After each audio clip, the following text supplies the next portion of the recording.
sukses menjadi seorang pemimpin organisasi, dia harus menguasai terkait dengan ilmu organisasi dan lain sebagainya. Oleh karenanya Allah Ta'ala menurunkan ayat pertama dalam Al-Quran itu adalah Iqra, bacalah, simaklah, dengarkan, pahamilah.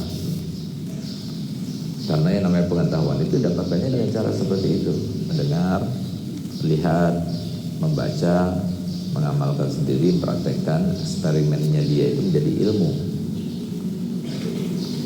Itulah sumber-sumber daripada pengetahuan. Semua harus kita miliki kalau kita mau jadi orang yang baik. Nah, sehingga Pak, sebagaimana dijelaskan di sini bahwasanya ketika kita itu mendidik anak dari semenjak kecil, semenjak dini, maka nanti anak itu akan sesuai dengan harapan orang tua karena didikannya. Tapi kalau seumpama kita biarkan pendidikannya jauh darinya, terhindar darinya pendidikan yang baik, maka tentunya anak itu tidak akan menjadi seorang yang berakhlakul karimah. Semua berangkat daripada pendidikan.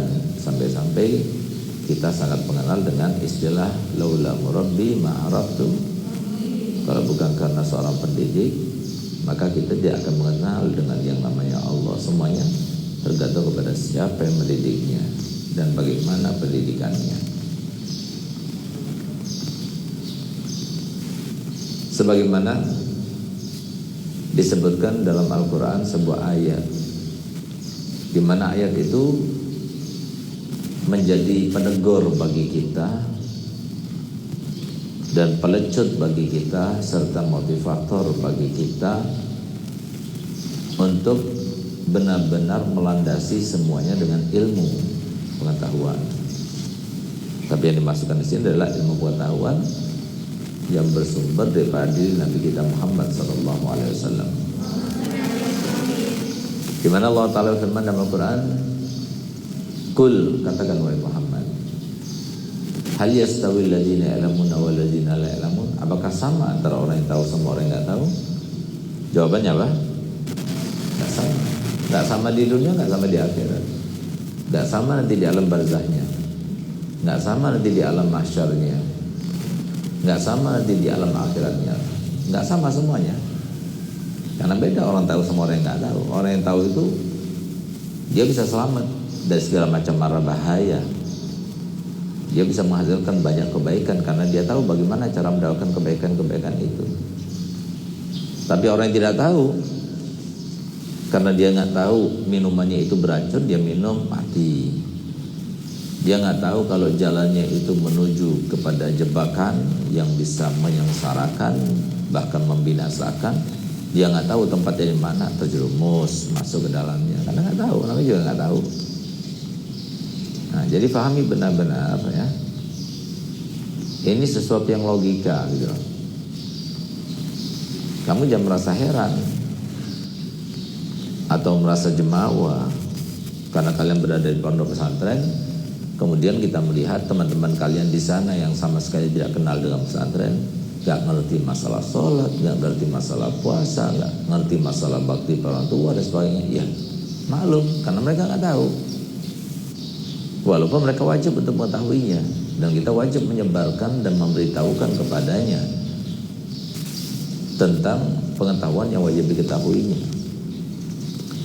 Akan tapi di sini, kenapa mereka itu melakukan yang semacam itu sampai melakukan dosa itu seakan-akan bukan dosa? Ya karena mereka nggak tahu. Sementara kalian tahu.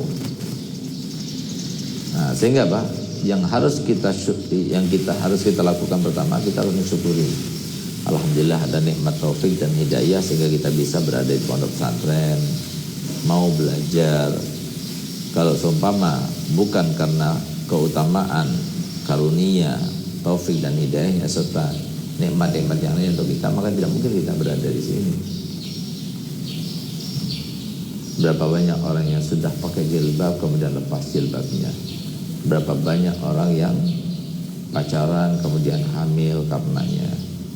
Berapa banyak orang yang durhaka sama orang tuanya, akhirnya didurhakai sama anak-anaknya? Semuanya itu kan apa? Karena Allah tidak berkehendak mereka itu berbuat baik dan mendapatkan taufik, sehingga mereka diharamkan daripada pengetahuan itu. Nah, tapi kalian alhamdulillah mau mondok.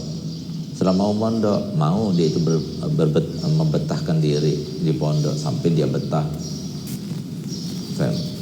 Nah, berarti apa? Itu nikmat dari Allah Ta'ala yang Allah berikan kepada kalian, yang tidak diberikan kepada mereka di luar sana. Satu nikmat yang besar itu. Namanya nikmat hidayah dan taufik. Kalau bukan karena nikmat tersebut, nggak mungkin kalian ada di sini. Ngapain kita berada di pondok? Enakan di luar bebas. Nanti kalian berada di pondok karena kalian sadar satu saat bisa menyelamatkan sekarang ini dari lingkungan yang super dahsyat, fitnah yang begitu meluas, itu adalah pondok pesantren. Nah, jadi kehidupan ini penuh ranjau, penuh halangan, penuh dengan kendala. Kalau kita belajar ilmunya Nabi, maka mudah semuanya itu dilewati. Tapi kalau kita nggak belajar di pondok pesantren ilmunya Nabi, maka sulit untuk kita itu bisa menghindarinya. Itu sulit sekali. Oleh karena itu maka kalian oleh orang tua kalian taruh di pondok pesantren itu bukan karena mereka nggak sayang, justru karena mereka sayang. Kalau mereka mengikuti hawa nafsunya, kalau mereka itu mau tidak sayang kepada kalian, nah kalian tetap di rumah. Siapa di antara orang tua yang mau pisah sama anaknya? Cuma masalahnya kalau kalian di rumah, kalian akan tidak terkendalikan. Bahkan bisa jadi kalian dikendalikan oleh hawa nafsu ataupun setan. Nah, mereka nggak mau, mereka nggak peduli. Walaupun kasih sayang orang tua itu ingin berkumpul dengan anaknya, dikorbankannya. Yang penting anakku selamat. Itu. Kalau tidak pesantren, dari mana dia tahu? Akhirnya dia tahu, oh hukumnya jilbab itu hukumnya wajib, oh pacaran itu hukumnya haram, oh durhaka sama orang tua itu membentak orang tua, mengatur orang tua, menyalahi orang tua, oh itu termasuk dosa besar. Oh berghibah itu hukumnya dosa. Oh yang namanya menyakiti hati orang baik dengan tindakan maupun ucapan itu termasuk dosa besar. Akhirnya dia tahu, berubah sedikit demi sedikit, bersih hatinya, sering mimpi Rasulullah nantinya. Kemudian dia dielukan oleh teman-temannya karena apa? Akhlaknya yang baik. Akhirnya dia punya majelis, akhirnya dia punya madrasah, akhirnya dia punya pesantren. Nah, itu yang kan rentetan kebaikan yang akan diberikan pada kalian insya Allah ya. Nah, oleh karena itu maka meraih sesuatu yang mulia itu tidaklah mudah karena ada harganya. Harganya apa? Harganya itu harus melaluinya dengan tidak senang. Yang keduanya harus melaluinya dengan paksaan. Dan yang ketiga harus melaluinya dengan taufik dan hidayah daripada Allah. Kita sudah mau melakukannya walaupun tidak senang, mau memaksakan diri walaupun dengan mujahadah, tapi tidak ada hidayah dari Allah, nggak bakal bisa. Begitu pula sebaliknya, ada hidayah tapi dia tidak berusaha melewati yang tidak disenangi, nggak mungkin karena jalannya seperti itu. Itu harganya. Dan seperti kalian ingin beli punya tasbih seperti tasbih Ustaz, ya kalian harus beli. Semua itu ada harganya, di dunia ini semua ada harganya. Dan jadi supaya tidak ada harganya, ya mungkin kamu bisa dapatkan gratis dengan hibah dan sebagainya. Gimana caranya? Kamu harus mendekat kepada pelakunya, berbuat baik kepada pelakunya sampai dia itu kemudian ingin membalas kebaikan kamu. Akhirnya diberikan tasbih itu tanpa kamu bayar harganya. Nah, jadi banyak hal kalau nggak punya harga, nggak punya uang untuk membeli harganya, ya sudah jalan yang lainnya. Tapi pastinya tasbih ini bukan gratis, ini ada harganya. Kalau tasbih ada harganya, apalagi ilmu Nabi kita Muhammad SAW. Nah, jadi kadang-kadang kalau kita pikir-pikir ya tipis sekali antara perbedaan kita dengan yang di luar sana. Kita dikehendaki, mereka tidak dikehendaki, itu saja. Tapi jangan jemawa, karena Allah Ta'ala bisa membolak-balikkan nasib seseorang itu dalam waktu yang sekejap. Kalau Allah mau, kalian tidak betah di pondok, akhirnya berhenti daripada pondok, akhirnya terhenti juga yang namanya ilmu Nabi SAW yang Allah berikan melalui guru-guru kalian, terhenti juga. Karena apa? Allah mau, Allah berkehendak. Jadi jangan salahkan orang yang pendosa itu, karena mereka itu tidak mampu apa-apa, mereka cuma menjalankan saja. Cuma mereka disalahkan karena mereka punya pilihan. Kenapa pilih yang salah? Ya, seperti kita keluar dari sini, mau ngapain? Ada kebaikan bisa lakukan, ada keburukan bisa lakukan. Tapi kalau kita milih keburukan, ya kita akan mendapatkan ganjarannya. Tapi kalau kita memilih kebaikan, maka kita akan mendapatkan pahalanya. Nah, jadi seperti itu. Bahkan kata Al-Habib Thahir bin Nasib tadi, bahwasanya kalau kalian orang tua tidak mendidik anaknya dengan didikan yang baik sesuai dengan perintahnya dan perintah Nabi-Nya SAW, maka kalian akan dituntut oleh mereka. Sehingga kemudian dalam hadis disebutkan awwalu ma yata'allaqu birrajuli ahluhu wa waladuhu. Pertama kali akan bergelantungan, maksudnya menyudutkan, memojokkan, menyulitkan, mendakwah orang tua dengan sebuah tuntutan, itu adalah anak-anaknya dan istri-istrinya. Yang kita mati-matian mencintai mereka sekarang, yang kita mati-matian memperuntukkan investasi untuk mereka, supaya mereka itu di dalam masa depannya itu mendapatkan kebahagiaan misalnya. Tapi ternyata mereka itu nanti di akhirat akan menjadi penuntut utama. Sehingga kemudian disebutkan dalam Al-Quran, inna min azwajikum wa uladikum aduwwun lakum fadharuhum. Sungguh di antara istri kalian, anak kalian itu musuh bagi kalian. Awas, hati-hati. Nah, jadi jangan melulu kita mikirkan anak ataupun suami kita, jangan. Tapi kita pikirkan diri kita sendiri dulu. Nanti kalau ada kelebihan, kebaikan yang bisa kita berikan, baru kita pikirkan suami, anak-anak dan sebagainya. Nah, itu yang terjadi. Oleh karenanya Ustaz tahu sekarang, karena Ustaz pernah belajar di Dalwa, lalu kemudian meneruskan belajar Ustaz di Madinah dan di Makkah serta di Hadramut. Sehingga Ustaz tahu gibah orang itu hukumnya dosa. Nah, begitu Ustaz mau bergibah, Ustaz berhenti, nggak mau meneruskan. Karena apa? Karena itu dosa. Kalau Ustaz tahu kan dosa, nanti Ustaz jadi sengsara. Di dunia akan mendapatkan imbasnya, apalagi kalau nanti di akhirat akan mendapatkan ganjarannya. Memang yang namanya balasan Allah itu bukan di dunia, tapi nanti di akhirat. Tapi yang ada di dunia itu imbasnya saja. Anaknya orang alim, orang tuanya orang alim, anaknya jadi mulia, dimuliakan sama orang banyak. Itu imbas, itu bukan balasan. Kalau balasan Allah itu bukan di dunia, balasan Allah itu nanti di akhirat. Memang ada sebagian dosa yang Allah dahulukan balasannya di dunia, dan nanti di akhirat juga mendapatkan, bahkan lebih parah. Siapa mereka? Yang durhaka sama orang tua, kemudian yang berani melawan wali Allah, mengganggu para wali Allah, memutuskan tali silaturahmi dan sebagainya. Nah, ini Allah Ta'ala dahulukan azabnya, tapi bukan azab yang inti. Itu yang mukadimah saja. Sedangkan azab yang inti itu nanti kita akan mendapatkan di akhirat, dan semoga kita bukan termasuk yang diazab, tapi kita termasuk diberikan nikmat oleh Allah Ta'ala berupa surga dan juga ridhonya kita akan dapatkan. Nah, oleh karena itu maka kalian berada di pondok pesantren untuk menyelamatkan orang tua kalian, sebagaimana orang tua kalian ingin menyelamatkan kalian dari lingkungan yang sudah rusak seperti ini.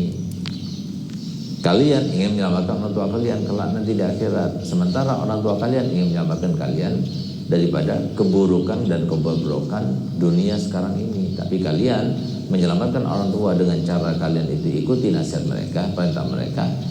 Kalian telah menyelamatkan orang tua di akhiratnya kelak, karena kalian tidak menjadi penuntut bagi mereka, tapi bahkan sebaliknya menjadi sebab jariah bagi kedua orang tuanya.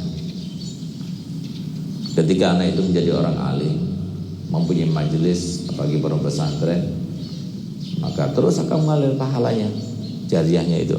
Seperti Abu Hasan sekarang, betapa banyaknya karunia Allah kepadanya. 17.500 santri dan santriwati Dalwa tidak melakukan apapun daripada kebaikan kecuali sebelum dicatat dalam amal kebaikannya dikirim dulu kepada siapa? Abu Hasan. Kalau orang tua kalian meninggal, kalian juga seperti itu. Kalian juga berarti mempunyai kontribusi untuk penyelamatan orang tua di dunia sampai di akhirat maupun di alam barzahnya kelak. Bahkan kalau semua kita punya anak, dia menjadi presiden, kalau dia itu enggak memberikan pahalanya untuk kedua orang tuanya, enggak sampai. Harus diniati baru sampai. Nah, tapi kalau orang alim, mau dia diniati, mau dibahkan pahalanya untuk orang tua atau enggak, tetap akan dapat pahalanya otomatis. Nah, oleh karena itu maka di sini kita para al-ba'alawi, ya, para habaib itu unsur ataupun dasar daripada interaksi kita di dunia ini dengan 5 hal. Yang pertama, belajar dulu. Semua kebaikan itu harus belajar dulu. Semua kesuksesan maupun baik di dunia maupun di akhirat itu harus belajar dulu. Belajar. Nggak ada orang hebat itu tanpa belajar, itu nggak ada. Otodidak itu nggak ada. Mattakhadzallahu waliyan min jahil. Allah tidak pernah mengangkat seorang wali itu dari orang bodoh. Kalau seumpama Allah wajib atau mengharuskan kepada dirinya untuk memilih seorang hambanya itu menjadi wali Allah, maka la'allamah dia akan diajari dulu, baru kemudian dia angkat sebagai walinya. Intinya belajar di pondok pesantren maupun di madrasah-madrasah diniyah, syarat utama untuk seseorang yang ingin menggapai kebahagiaan di dunia maupun di akhirat, itu syarat utama itu adalah belajar. Belajar jadi orang yang bertakwa, belajar jadi orang yang beriman. Semua dilarangnya itu ditinggalkan, semua diperintahkan itu dimaksimalkan, gitu. Nah, itu. Tanpa belajar nggak mungkin, gitu. Sama seperti Ustaz tidak bisa masak. Ustaz bisa masak 2 macam saja. Satu, masak telur ceplok, karena tinggal dipecahkan, taruh di atas penggorengan, selesai sudah. Yang kedua,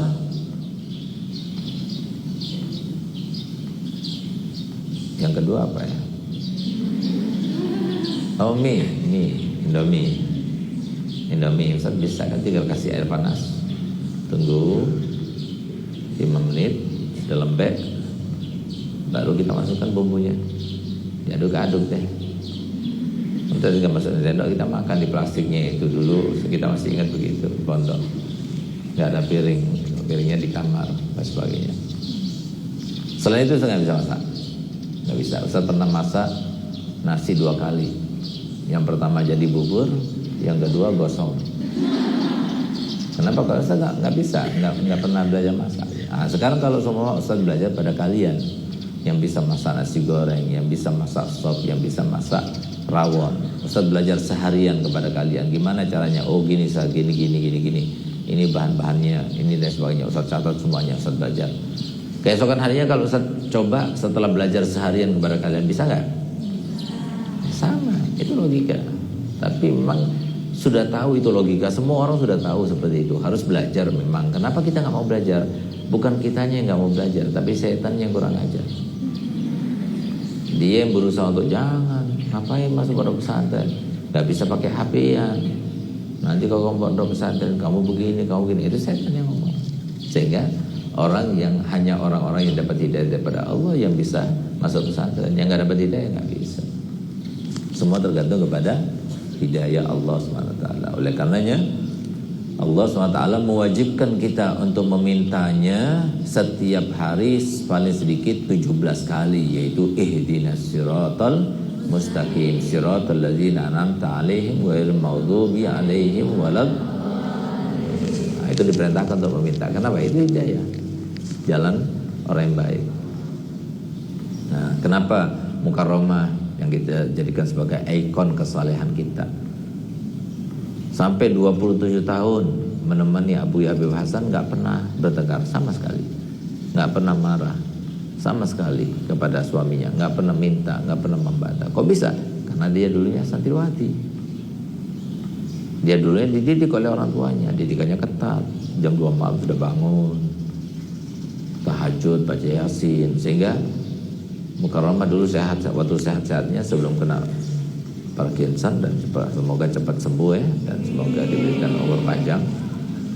3 hari hatam Quran, 3 hari hatam Quran. Nah, itu dari semenjak dulu, itu dari umur 11 tahun dia dari sejak kecil 3 hari hatam, 3 hari hatam, 3 hari hatam. Berarti 1 bulan berapa kali? 10 kali, 10 hataman 1 bulan sepanjang hidupnya, kalau nggak lagi berhalangan. Nah, makanya kan orang-orang seperti Mukarramah itu, karena dia itu senang ibadah, senang untuk baca Al-Quran dan sebagainya, akhirnya dikasih headnya sedikit, sehingga headnya Mukarramah itu cuma 3 hari, selesai sudah. Kalian asik kalau sudah lagi libur, makanya kasih banyak sama Allah Ta'ala. Apalagi yang bohong, hati-hati gitu. Dibangunin subuh berat, dia masih pengen tidur, langsung bilang head. Nah, jangan. Dan karena apa? Semua perlakuan kita dan apapun yang kita lakukan dan ada unsur dosanya, itu akan ada imbasnya. Imbasnya apa? Kita akan kena masalah keluarga, masalah finansial, masalah dengan kesehatan, masalah apa saja. Karena apa? Itu dosa itu harus dihapuskan. Nah, sehingga satu-satunya cara untuk menghapuskan dosa ya dengan masalah itu Allah berikan kepada kita. Kita minta pada Allah Ta'ala semoga berkatnya Majlis Talim ini kita semuanya diberikan hidayah selalu oleh Allah SWT, berkesinambungan sampai kita meninggal dunia setelah umur panjang, sehat walafiat, harta melimpah banyak dan membahagiakan di dunia akhirat, tapi tidak ada hisab kelak nanti di akhirat. Kita meninggal dunia dalam keadaan husnul khatimah, dalam keadaan husnul khatimah, dalam keadaan husnul khatimah ala dunia. Walaupun niatnya salihah wala manasal salihul Fatihah.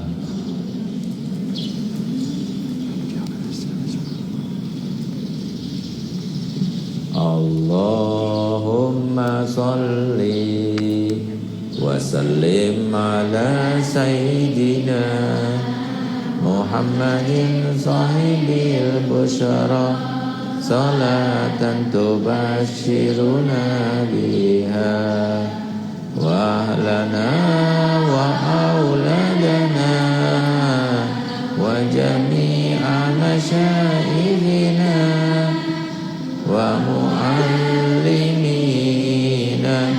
wa talabatana wa talibatina min yaumina hadza ila yaumil Allah Allahumma salli wa sallim ala sayyidina Muhammadin sahidil busyara salatan tubashiruna biha wa ahlana wa auladana wa jami'a masyaikhina wa mu'allimina